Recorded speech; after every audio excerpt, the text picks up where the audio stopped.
Magandang hapon po. Hmm. Ito po si tatay. Anong pangalan mo, tay? Chris. Chris? Crispino Gipal. Gipal. Dipal? G. Gipal. Gipal. G-I-P-E-L. Okay. Gipal. Ito po, sir, yung humihingi ng tulong ng wheelchair. Kaya, kinuhan ko na lang po ng video para ma-send po sa inyo. Ito po yung misis ni tatay. Kasi nahihirapan na po, hindi na po siya makatayo. At least man lang kung maka-wheelchair siya, makalabas-labas man siya kahit papano makaupo. Kaya dumudulog kami sa inyo. Sana po ay inyong matulungan ang aming munting kahilingan kay tatay.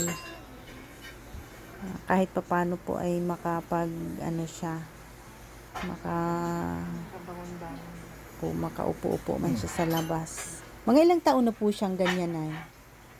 Yan yung pang. Wala pang taon. Nakumpayan man sa Lasal. Pag uwi namin, hirapan na nga siyang Pagdating dito, ganyan na talaga. Ano po finding sa kanya? Yung dati, si OPD infection.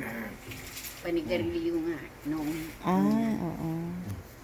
ang finding, si OPD infection.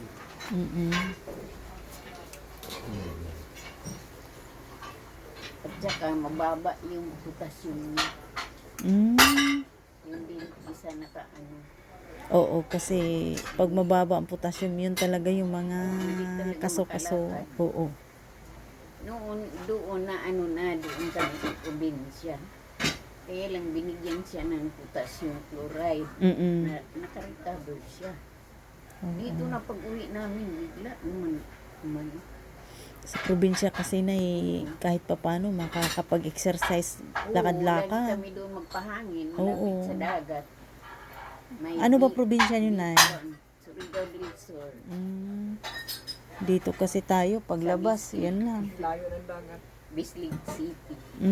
Sa Bislig. Maganda na doon kasi may ginawa ng mga doon na pwede ka magpahangin, nakaharap ka sa dagat. Kaya nga po. Sige tay, itong video nyo, ko po, ipasa ko po sa... Dito, hindi nga kami nakalabas-labas. Kaya nga, kasi mahirap naman si tatay pag buhatin nyo, papaupuin doon. Nung una, nag-drive ng tricycle. Pag magsimba kami, simba kami dyan. Sa simbahan natin dyan bago. Naka-drive pa man siya. Mga ilang buwan pa lang to, nagkaganyan siya. Kulang. Ito lang. Nitong nakumpine siya nung Nakumpay siya lang November 90s kami doon sa 25. Lasal. Labas namin.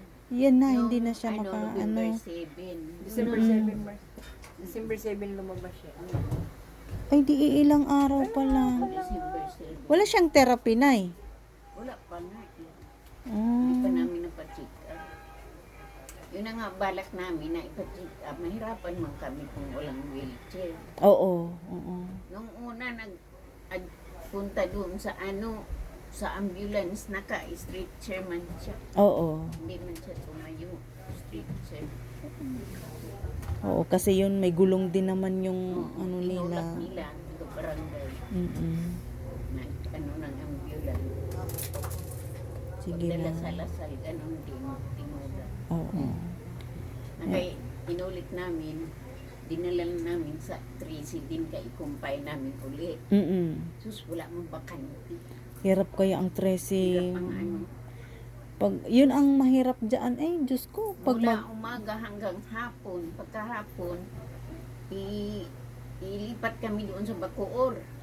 Kaya wala man din sa sakyan. Di man nila ihatid. Akala kung ambulance nila ang maghatid.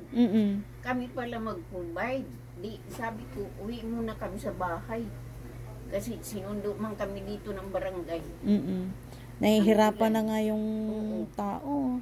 Sabi ko, Yun ang mahirap din dyan oo, ako reklamo sa mga nurse doon na uwi muna kami, ang hirap mag-litso kami doon, kami pa mag-provide ng sasakyan. Oo, magbayad ka pa. Wala rin kami pira. Ay kalalabas lang namin na exist kami Mm-mm. ng 24,000. 100 ang bill namin dyan sa Lasal. Kaya nga. Tayo ang bibili ng gamot. Oo. Ako nga, kasi ako bagong opera lang din ako, 1 buwan pa lang din. Hindi ko naman alam na ganun ang patakaran sa Lasal. Lasal private din kasi yan na eh. Ngayon lang naman kami bumalik dyan pag ano. Mm. Gusto ko dyan dahil may charity nga. Oo, oo, oo. Saan yun? Sa iyo yata. Sa akin? Ay, Yes, cellphone. sa akin ba yun? Sa iyo, Arvin. Sige po. Asikasuhin ko po ito mamaya, Nay. Sige. Kasi yun ang ano naman kagabi. Ay,